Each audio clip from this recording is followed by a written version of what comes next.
बनाएंगे। और एकांतर कोण कहाँ पे बनता है? समांतर रेखा में बनता है। तब ये प्रूव हो जाएगा कि समांतर रेखा है। ओके, इस तरीके से। तो हमें क्या, हमारा मेन मोटिव क्या है कि हमें इस वाले एंगल को इसके बराबर करना है ताकि ये एकांतर कोण का एक युग्म बनाए। जैसे ही एकांतर कोण का युग्म बना देंगे वैसे ये रेखा आपस में पैरेलल हो जाएंगी, मतलब कि AB जो है CD के पैरेलल हो जाएगा, इस तरीके से समांतर हो जाएगा। ओके, तो देखते हैं हम। अब आपको एक काम करना है यहाँ पर। अब आप तो चाहो तो जो गिवन है आप लोग वही ले लो, ठीक है। हमने सपोज मान लिया एंगल 2 और एंगल 3 ले लिया, ठीक है, जो हमने बराबर कहा था, जो हमने एकांतर कोण से बराबर कहा था, इसको समीकरण 3 मान लो। तो समीकरण 3 को हम ले रहे हैं यहाँ पर, समीकरण 3 से लिख दो यहाँ पर, समीकरण 3 से। ओके, ठीक है। अब समीकरण 3 से आपको क्या करना है कि दोनों तरफ 2 से मल्टीप्लाई कर देना है आप लोग को, दोनों तरफ 2 से मल्टीप्लाई कर देना है। जो काम हम LHS में करते हैं वही काम हमें RHS में भी करना पड़ता है। तो हमने 2 से दोनों तरफ मल्टीप्लाई कर दिया इस तरीके से, ठीक है। हमने दोनों तरफ 2 से मल्टीप्लाई कर दिया इस तरीके से। अब इसका आपको टुकड़ा करना है। अब यहाँ 2 बार एंगल 2 लिखा हुआ है ना, तो क्या हम इसे ऐसे लिख सकते हैं? लिख सकते हैं, क्योंकि बात वही है। इसे भी हम ऐसे लिख सकते हैं ना, लिख सकते हैं। ओके, अब आपको यहाँ पर चेंज करना है। क्या चेंज करना है? अब 2 की जगह आप लोग 1 ले सकते हैं, क्योंकि एंगल 1 और एंगल 2 के आपस में बराबर है। अब एंगल 2 एंगल 1 के आपस में बराबर है, तो आप 2 की जगह एंगल 1 पुट कर सकते हैं। तो चेंज कर दो यहाँ पर, समीकरण 1 से हो जाएगा ये, ठीक है, एंगल 2 बराबर में। अब यहाँ पर 3 की जगह आप लोग 4 पुट कर सकते हैं, क्योंकि एंगल 3 एंगल 4 के आपस में बराबर हैं।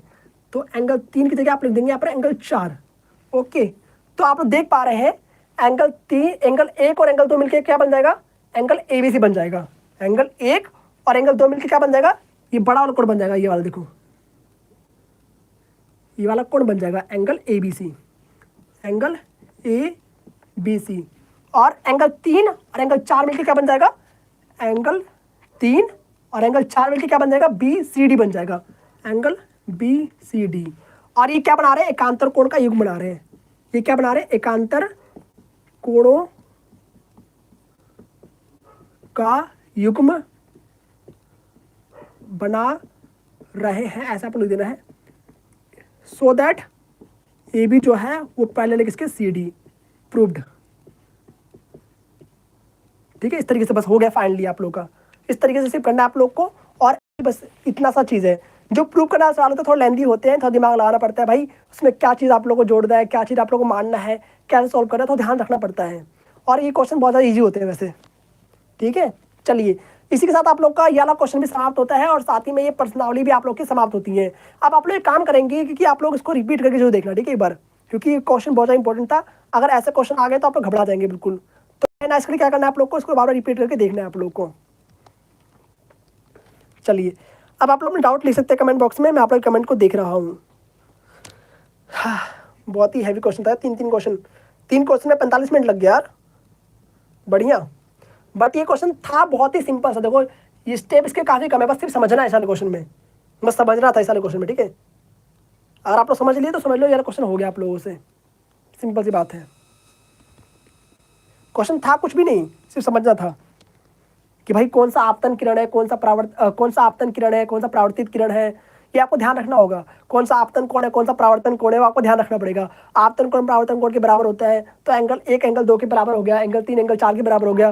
फिर यहाँ से आप लोगों ने एंगल 2 एंगल 3 के बराबर कैसे करा? यहाँ पर हमने पहले लाइन लिया, तो यहाँ पर ये तिर्यक रेखा BC थी, जिसमें एंगल 2 एंगल 3 के बराबर हो गया, एकांतर कोण से हो गया, ठीक है, BM और CN रेखा में हो गया, ठीक है। फिर आगे हमने समीकरण 1 समीकरण 2 से क्या कर दिया? एंगल 1 और एंगल 4 को बराबर कर दिया।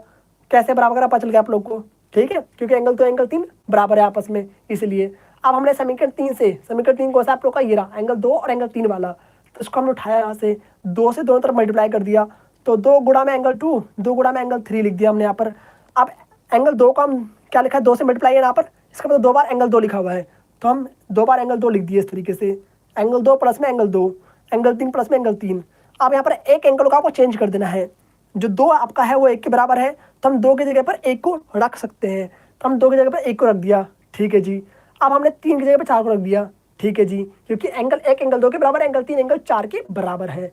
आप देख पा रहे हैं आप लोग यहाँ पर एंगल 1 और एंगल 2 ये बड़ा वाला एंगल बना रहा है, एंगल ABC, और 3 और 4 बना रहा है आप लोग का BCD। इट मीन्स ये क्या बना रहे हैं? एकांतर कोण बना रहे हैं। एकांतर कोण कब बनता है? जब लाइन पैरेलल होती है। तो यहाँ से प्रूव हो चुका है कि ये लाइन क्या है? पैरेलल है आपस में, बस वेरी इजी, ठीक है।